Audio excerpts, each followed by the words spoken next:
Welcome back to everyone. In this video I will guide you how to adjust audio balance on Motorola G37 power.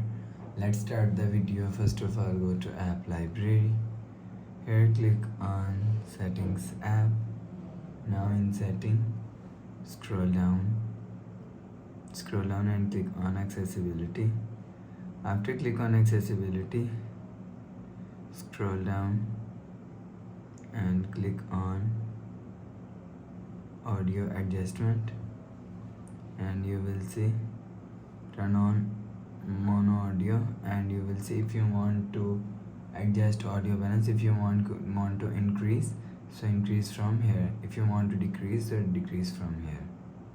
You will increase or decrease audio balance from here.